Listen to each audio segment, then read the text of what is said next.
I'll focus this time on Spanner Thru Ma Beatbox, which is a record I brought out on my Earthly Delights label, which is distributed worldwide by Red Rhino Distribution in 1987. This was the third record that I did on Earthly Delights. The first one was Caroline K, Now Wait for last year. Then the second record on Earthly Delights was World Is My Womb, I believe. And a third of the record on Earthly Delights was Spanner Thru Ma Beatbox. Now I think I brought this out at more or less the same time as World Is My Womb. Three very different flavoured records. World Is My Womb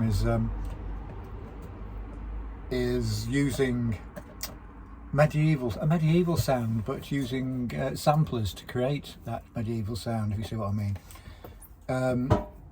Using an early sampler. This is sort of another foray into sampling. In this one I used turntables more than anything else, and the stop-start button on a cassette recorder. A cruder version of what I've been doing in Nocturnal Emissions. I think Nocturnal Emissions were getting a bit too smooth by this time with the beats. Now let's have a look at the etymology of this. Spanner Thru Ma Beatbox. Spanner doesn't translate into American. We call it a monkey wrench, really. Around this time there was Operation Spanner, which was a witch hunt of tattooists and piercings in London. Operation Spanner. The fringes of the industrial scene there all got nicked for kinky practices, I suppose you could say. Thru Ma. Thru Ma, that's a sort of unorthodox spelling as used in hip-hop, I suppose. And then beatbox. The word beatbox back then, 1987, would refer to a drum machine, and the idea of this Spanner Thru Ma Beatbox was the fact that all the beats were interrupted on this and would stop and start. They'd be stopping and starting in the wrong place, so it was very hard to actually DJ with this record. And I suppose this week's challenge is I want to hear people DJing with this record, Spanner Thru Ma Beatbox, because there's some right good beats on here and there's some right good grooves. Some of the samples that were used on this were later used on New Sound. I think it sort of gets described like on New Sound, like Adrian Sherwood's productions, but I think he grabbed the same records I did. I used to go to the music library in Camberwell Green, which was opposite Camberwell Art School, and I was a member of that, and me and Graham Revel used to go down there and take out library records, which we then transfer to cassettes, and that sort of formed this sort of the textures that were in those Nocturnal Emissions releases from Drowning in a Sea and Bliss onwards, I suppose. I think I started going there about 82, and of course SBK's sort of later more ritualistic music going into the film soundtrack music. A lot of the background came from that public music library in Camberwell Green. What am I saying? That's me on the cover when I was a kid in a cardboard box, and this came out on Red Rhino Records. Now it's a peculiar historical moment. There's a limited edition of 1,000 copies. It's a peculiar historical moment because this sort of coincided with when all this independent cartel all went bust, and like a domino effect, and acid house was just occurring at this time, and so many of these records remained in the warehouse, along with the first release of a guy called Gerald's Voodoo Ray, which I think was probably contemporary with this, which came from Manchester, of course, and I had no contact with a guy called Gerald at this time, but there was talk of creating an acid house label, because this is my second label, was Earthly Delights.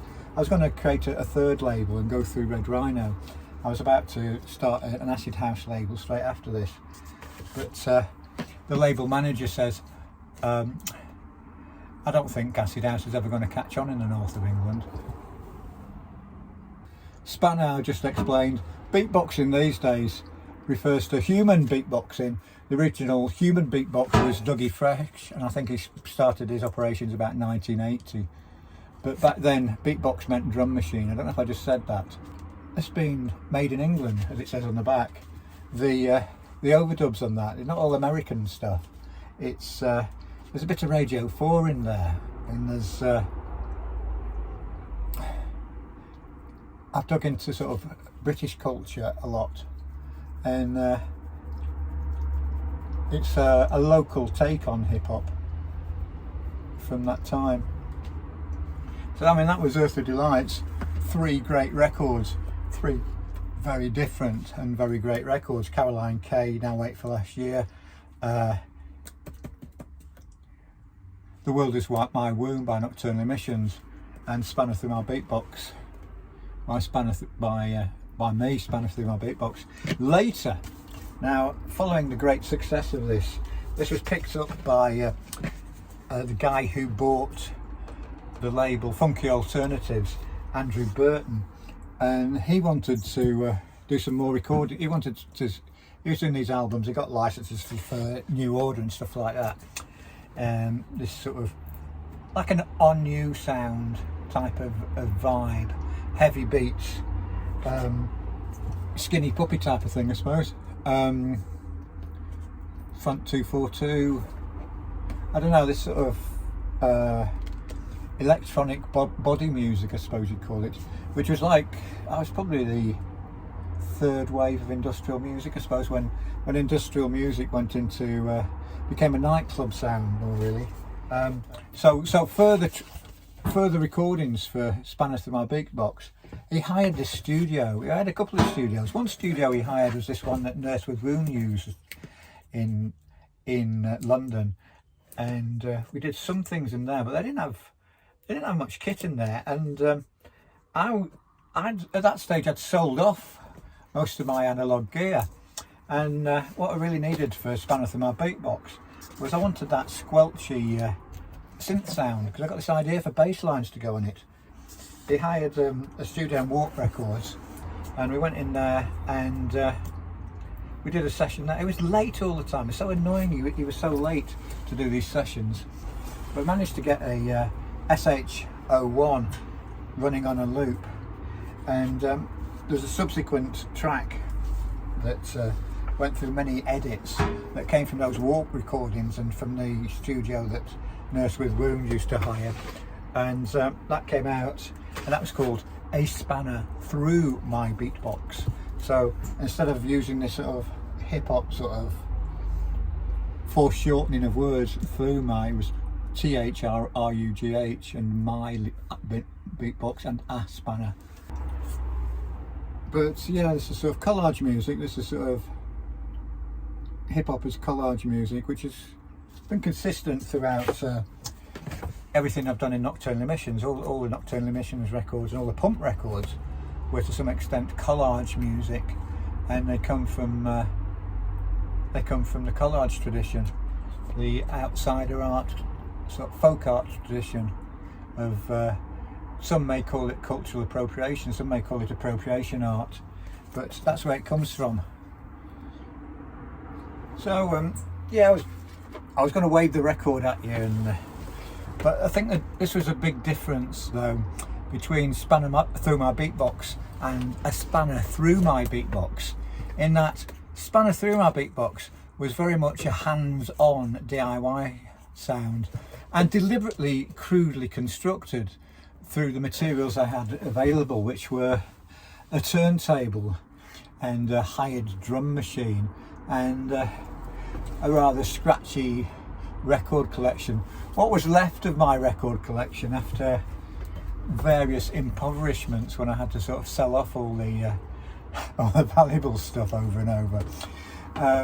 So it was pieced together with those, plus some cassette recordings off Radio 4 and some bootleg recordings, and it was constructed from all this sort of thing using a collage approach. And done at home using edits, but I think the difference in my approach from what a spanner through my beatbox, the record, and a spanner through my beatbox is a spanner through my beatbox. I think Andy Burton was trying to recreate this sort of Nurse with Wound vibe, which is basically all the guys go, oh, let's go to a studio, let's hire this studio, let's have some fun improvising in a studio,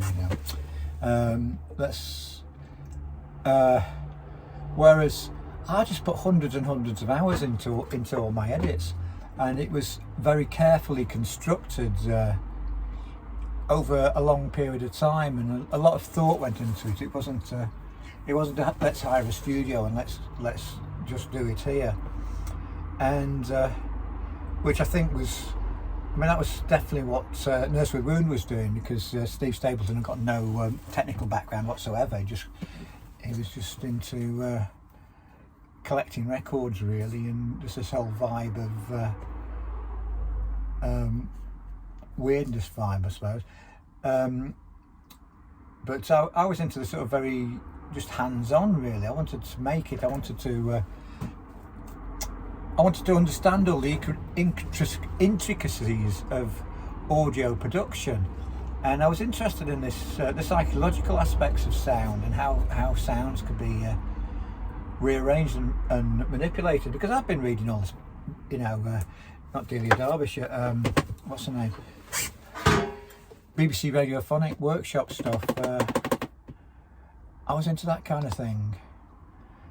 Daphneorum, that was it. Yeah, I was into the Daphneorum, and I'd also read up quite a lot on use of subliminal sound in films such as The Exorcist, where they'd overdub sounds from squealing pigs and distress sounds of animals were sort of all mixed in to this soundtrack to create an emotional response. And that's what I was into, the raw nature of sound. And I think that's what I had in common with early Cabaret Voltaire when Chris Watson was in it, because he was very much a location sound thing, and he talks about